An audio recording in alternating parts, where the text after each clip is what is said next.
Ito yung ginagamit na bomba ng patubig. Dito lang sa likod ng bahay.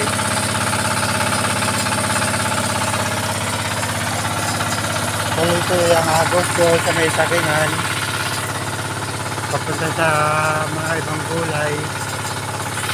Hanggang doon sa may tanim na talong.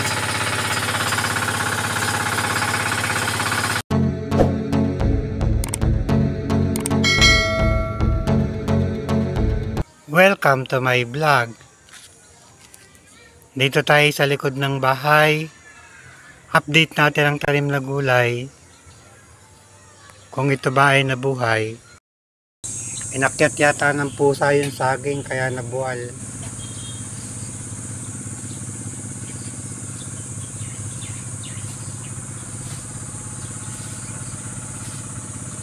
Nakalimutang lagyan ng tukod. Kaya ayan, nabuwal.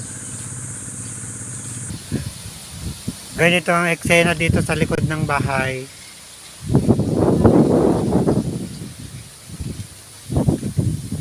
Napakalakas ng hangin.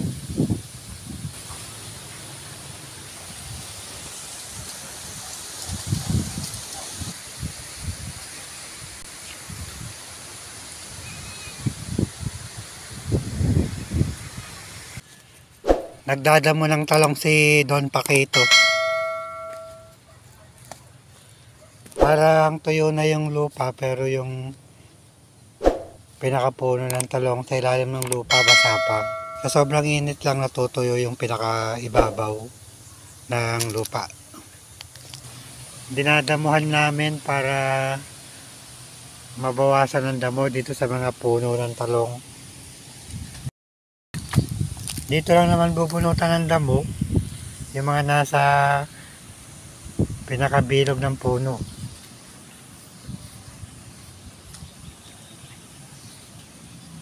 Pero kung hindi siya nalagyan ng plastic cover na ganito, sigurado punong-puno na ng damo yan. Kaya mabilis lang magbunot ng damo. Gawa ng malit lang naman yung butas, yung pinaka puno lang na ng talong ang bubunutan ng damo. Itong mga gitna niya kasi may plastic cover na siya, kaya no need ng bunutan ng damo. Nagpapatubig uli na tanim na gulay o natalong dito sa likod ng bahay dahil masyadong mainit. Kailangan laging nababasa ang puno ng mga gulay para hindi malanta.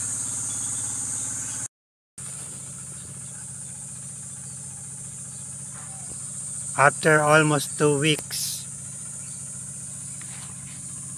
ito na ngayon ang itsura ng tanim na talong dito sa likod ng bahay.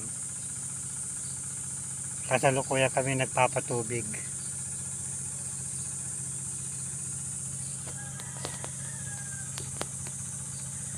Maganda lang pagmasdan, buhay na lahat ng naitanim na talong.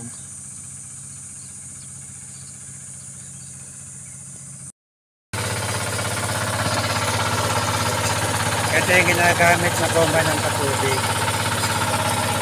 Dito lang sa likod ng bahay.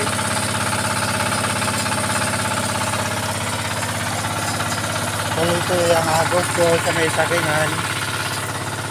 Papunta sa mga ibang gulay. Hanggang doon sa may tanim na talong.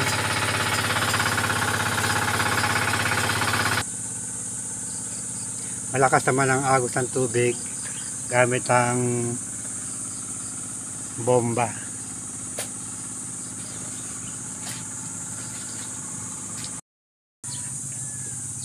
Yung kalamansi na hindi naaabot ng tubig,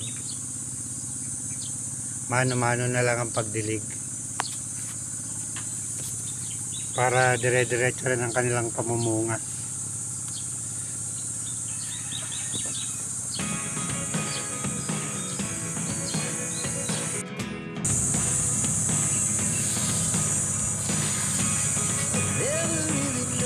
Mano-mano na lang din ang pagdidilig ng ibang gulay. yung mga nahihirapang abutin ng tubig.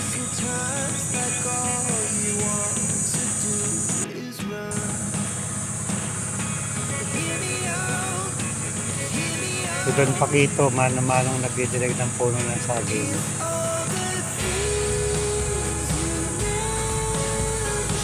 Kumukuha lang siya ng tubig dito sa may maliit na alipit.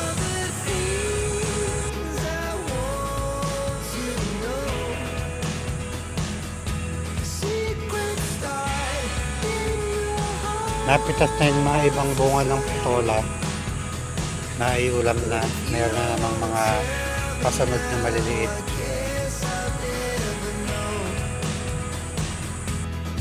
Ang kalabasa, meron mga ilan-ilan na bulaklak.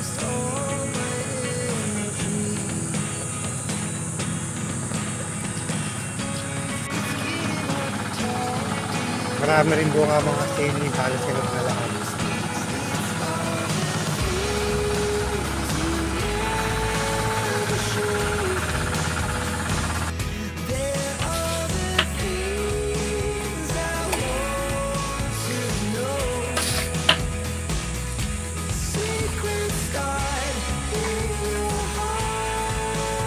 Pwede na mamayang ulamin tong puso na to.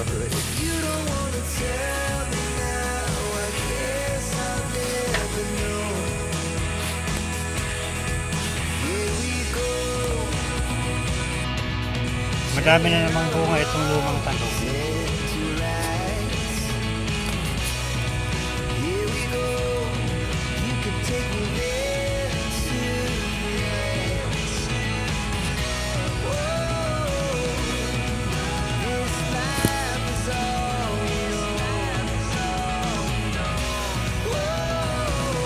Mga lumang talong, may mga bunga pa rin.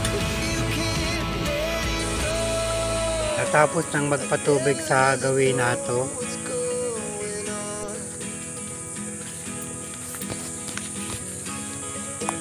mataas na rin ang sikat ng araw, pero papatapos nang magpatubig, ando na sa gawing kabila si Don Pakito at saka si Nidumo.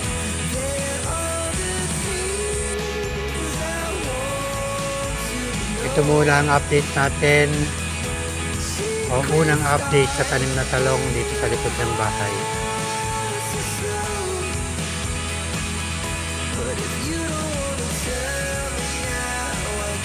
Still here.